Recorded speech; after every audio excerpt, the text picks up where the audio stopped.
तो गुंजन फिर आ गए हम शिव भगवान की शरण में। तो आप कितनी बार, मतलब आपने जैसे कहा कि ये मंदिर में आप कई बार आती हैं, तो क्या आप हर सोमवार आती हैं?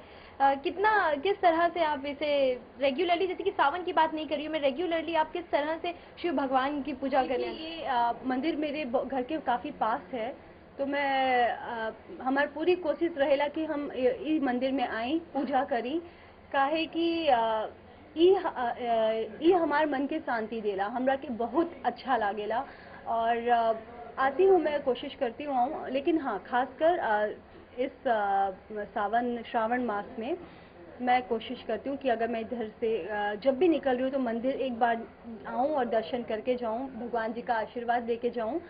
और बाकी मैं घर पे पूजा कर लेती हूँ, मैं घर पे जल वगैरह चढ़ाना, देन अपना जो भी थोड़ी बहुत पूजा होती है, दूध चढ़ाना या अपना धतूरा बेलपत्री। और हाँ, कहा जाता है कि मतलब ये पूजा भी बहुत सिंपल है, बहुत ज़्यादा देखिए कुछ लोग बहुत ज़्यादा एकदम कठिन उसमें जो पूजा होती है उस तरह से करते हैं, और लेकिन मैं जो मेरी पूजा होती है वो एक्चुअली सिंपल होखेला, क्या है कि मुझे बहुत ज़्यादा नहीं पता।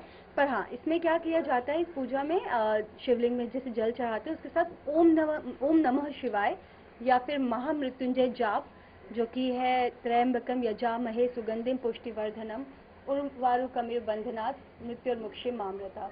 तो ये मंत्र के साथ आप पूजा कर सकते हैं, अपना ओम नमः शिवाय भी जाप कर सकते हैं, और 108 बार आप उन पे जल चढ़ाएं। और बाकी शिव जी मैंने बताया कि बहुत जल्दी प्रसन्न होने वालों में से एक है, तो बहुत जल्दी प्रसन्न भी हो जाते हैं। और ये भी मुझे पता है कि इस महीने में गंगा, हरिद्वार साइड लोग जाते हैं या गंगोत्री जाते हैं, उस साइड लोग जाते हैं, और वहाँ का जो पवित्र जल होता है वो जल कांवर जो मैंने बताया वो लेकर आते हैं।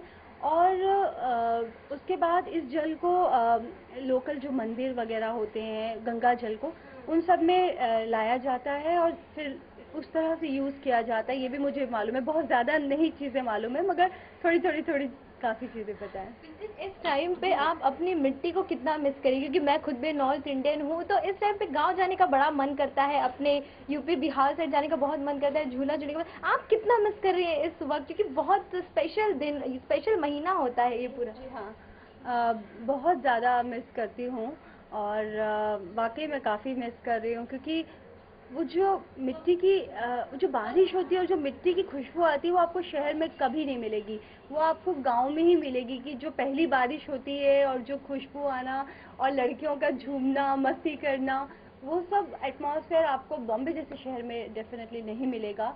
तो आप लोग यूपी के सभी लोग, यूपी बिहार या गांव के सभी लोग बहुत लकी हैं, आप लोग अपने आप को लकी मानिए कि आपको एक्चुअल जो चीज़ है, जो हमारी गांव है, जो हमारा गांव है, जो हमारी माटी है, उससे आप जुड़े हुए हैं और उसका आनंद उठा पा रहे हैं। तो बहुत मिस तो करती हूँ, बट कई बार ये अच्छा होता है कि शूटिंग में हम लोग यूपी बिहार साइड जाते हैं, तो उस वक्त मैं पूरा एंजॉय करने की कोशिश करती हूँ, वो मौका मैं बिल्कुल अपने हाथ से नहीं जाने देती। हम देखें तो मुंबई में काफी उत्तर भारतीय लोग हैं, छठ को भी काफी अच्छे से मनाया जाता है। यहाँ पे देखा जाए तो 40-50% उत्तर भारतीय हैं मुंबई में। तो आपको नहीं लगता कि यहाँ पे भी एक प्लेटफॉर्म बनाना चाहिए कि हम सावन को भी मना सके, मेला लगा सके और अच्छे से सेलिब्रेट कर सके, झूला झूल सके? ऐसा कुछ प्लेटफॉर्म मुंबई में भी होना चाहिए। बिल्कुल होना ही चाहिए, यहाँ पे भी होना चाहिए। और कुछ जगहों पे होता भी है, मतलब थोड़ा सा मुंबई से एक्सटीरियर में जाएं तो ये सब चीज़ें होती हैं। हाँ, मगर उस तरह से उस लेवल पे नहीं होता। मगर आपने ये बहुत ही अच्छा प्रश्न किया है और इस पे लोगों को सोचना चाहिए कि हाँ, एक कुछ पर्टिकुलर एक छोटा सा ऐसा एक मिनी गांव बना दें जिसमें सावन को लोग एंजॉय कर पाए, जहाँ झूले हों, जहाँ यूपी की सारी चीज़ें हों। और बिकॉज हर किसी के पॉसिबल नहीं है कि वो ये महीना शुरू होते ही चल पड़े यूपी या बिहार, बिकॉज यहाँ लोगों को काम करना है। लेकिन हर इंसान वो चीज़ मिस करता ही है, अपने परिवार को, अपनी उन चीज़ों को। तो वो यहाँ किसी ना किसी तरह से बनना चाहिए, और इस पे लोगों को विचार करना चाहिए। हो जाएगा तो बहुत अच्छा है। अगर एक विश हो आपको शिव भगवान से मांगनी हो कि एक विश पूरी करे, तो आप वो क्या मांगेंगी? मेरी एक विश वो बिना सोचे समझे सिर्फ सबसे पहले यही होगी कि मेरा परिवार एकदम सलामत रहे, हमेशा खुश रहें वो लोग, सब लोग। और यही एक विश, मेरी सबसे बड़ी विश है कि बस मेरे परिवार को सलामत रखें भगवान जी। गुंजन, सावन का महीना तो हम सबके लिए इम्पोर्टेंट है, लेकिन सावन का महीना शुरू होते ही आपने देखा होगा कि मुंबई में सीरियल बॉम्ब ब्लास्ट हो गया। तो जस्ट 2 या 3 दिन पहले ही ऐसा हुआ है, तो फिर इस बारे में क्या कहेंगी? मतलब इस वजह से लोग, बहुत दुख होता है। मतलब जो लोग बॉम्बे शहर में ही रह रहे हैं, यहीं पे रह रहे हैं, यहीं पे काम कर रहे हैं, यहीं खा रहे हैं, सब कर रहे हैं, और यही इस तरह से वो सोच भी कैसे सकते हैं कि मासूम लोगों को, निर्दोष लोगों को, जिनको कुछ भी नहीं पता, जो अपनी जिंदगी जी रहे हैं, जिन्होंने किसी का कुछ नहीं बिगाड़ा, पता नहीं क्यों आतंकवादी आके इस तरह की हरकतें कर रहे हैं। और इतना प्यारा, इतना खूबसूरत शहर है हमारा मुंबई, और हमारे मुंबई को इस तरह से ये लोग ये जो भी आतंक फैला रहे हैं, बहुत ही बुरा लगता है। मतलब उनको पता नहीं दिल नहीं होता क्या नहीं हुआ है, समझ में नहीं आता है मुझे। मैं बहुत ही ज्यादा निंदा करूंगी ऐसे लोगों की, और वो मतलब इंसान कहलाने लायक नहीं है वो।